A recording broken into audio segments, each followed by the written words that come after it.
بسم الله الرحمن الرحيم. عن عائشة رضي الله عنها قالت كان رسول الله صلى الله عليه وسلم إذا اغتسل من الجنابة يبدأ ويغسل يديه ثم يفرغ بيمينه على شماله فيغسل فرجه ثم يتوضأ وضوءه للصلاة ثم يأخذ الماء فيدخل أصابعه في أثول الشعر حتى إذا رأى أن قد استبرأ ثم حفن على رأسه 3 حفنات ثم أفاض على سائر جسده ثم غسل رجليه. متفق علیہ. اس حدیث کے اندر نبی کریم صلی اللہ علیہ وسلم کے غسل جنابت کا طریقہ بیان کیا گیا ہے، اور دیگر حدیثوں میں بھی، دیگر مرفوع حدیثوں میں بھی آپ صلی اللہ علیہ وسلم کے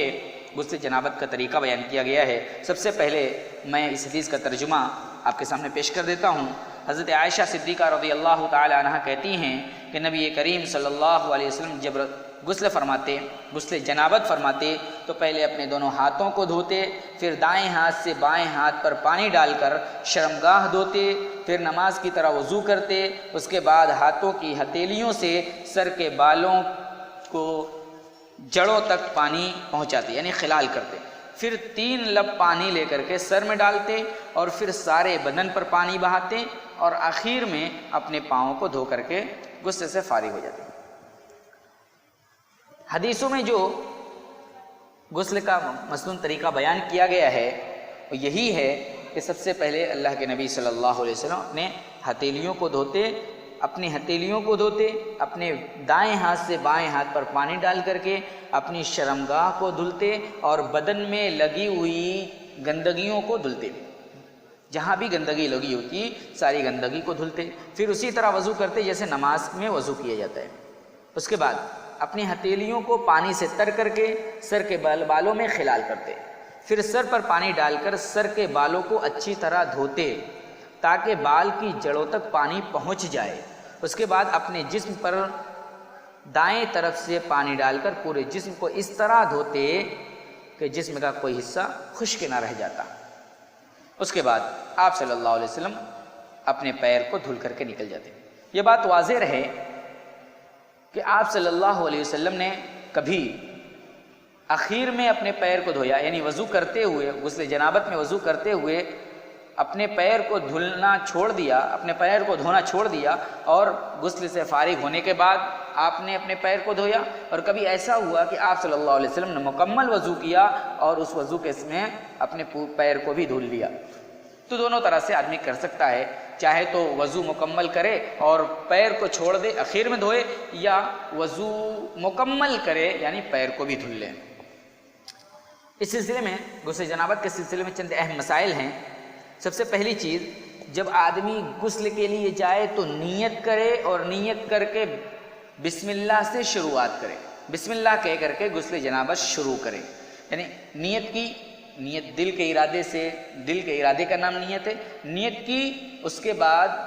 اس نے بسم اللہ کہا، بسم اللہ کہہ کر کے اپنی ہتھیلیوں کو دھویا، اس کے بعد اپنے دائیں ہاتھ سے بائیں ہاتھ پر پانی ڈال کر کے جسم میں لگی ہوئی گندگیوں کو دھلا، اس کے بعد وضو کیا اور اس کے بعد آگے کے سارے پروسیس مکمل کیے. تو نیت اور کر کے بسم اللہ کہنا چاہیے. اگر کوئی شخص بغیر نیت کے غسل جنابت کرتا ہے تو اس کا جسم پاک نہیں ہوگا اور اس کا غسل جنابت نہیں ہوگا. غسل جنابت میں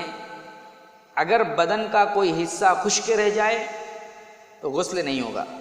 کیونکہ پورے بدن کا دھلنا واجب ہے. البتہ اگر غسل جنابت میں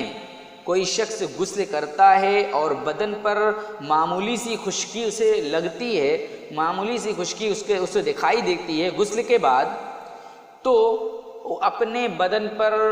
لگی ہوئی تری کے ذریعے سے اس خشکی کو بھی تر کر دے، یا دوسرا پانی لے کر کے وہاں خشکی کی جگہ پانی لگا دے تو اس کا غسل ہو جائے گا، دوبارہ غسل کرنے کی ضرورت نہیں ہے. یہ بات واضح رہے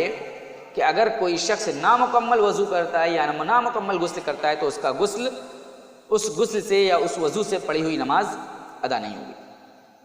غسل جنابت میں اس بات کا بھی خیال رہے کہ عورتیں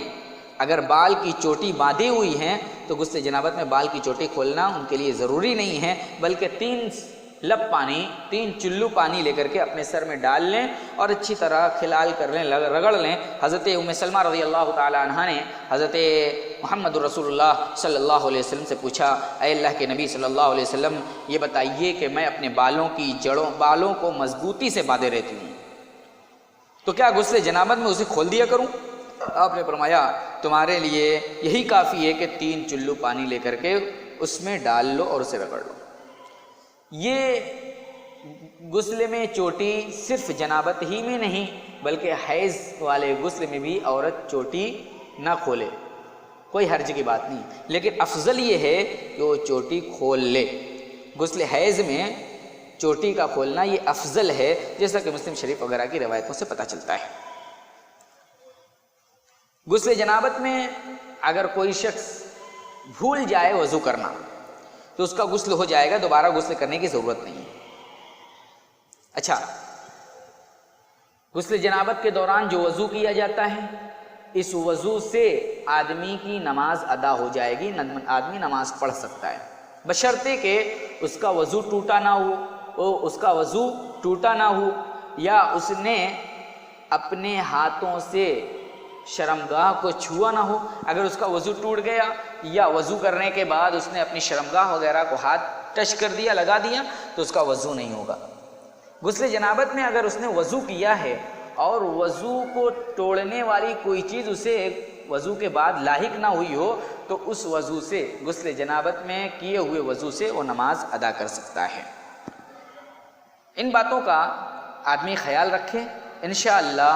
اس غسل جنابت کے کرنے میں بھی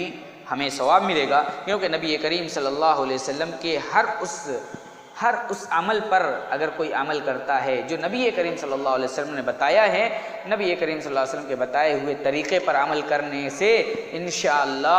ثواب ملے گا، اجر ملے گا، اور ہم نبی کریم صلی اللہ علیہ وسلم کے سنت کے تابع دار، متبع سنت بھی کہلانے کے مستحق ہوں گے۔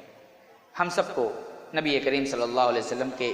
اس بتائے ہوئے طریقے پر ہی غسل کرنا چاہیے، کیونکہ یہی غسل جنابت ہے۔ اگر اس کے علاوہ ہم کسی طرح غسل کرتے ہیں، صرف جا کر کے ٹوٹی کے نیچے بیٹھ جاتے ہیں، نیت وغیرہ کا کوئی مسئلہ نہیں رہتا اور بسم اللہ وغیرہ کا کچھ خیال نہیں، تو ایسا غسل جنابت نہیں کہلائے گا اور ایسے غسل سے پڑھی ہوئی نماز ادا نہیں ہوگی۔ اس لیے ان باتوں میں بھی ہم نبی کریم صلی اللہ علیہ وسلم کی سنت کا خیال رکھیں، تاکہ ہمارے سارے کام نبی کریم صلی اللہ علیہ وسلم کے سنت کے مطابق ہوں، اور اس کے مطابق ہوں گے تو انشاءاللہ اللہ رب العالمین اجر دے گا۔ اللہ رب العالمین ہم سب کو نبی کریم صلی اللہ علیہ وسلم کی سنت کے مطابق سارے کام کرنے کی توفیق عطا فرمائے۔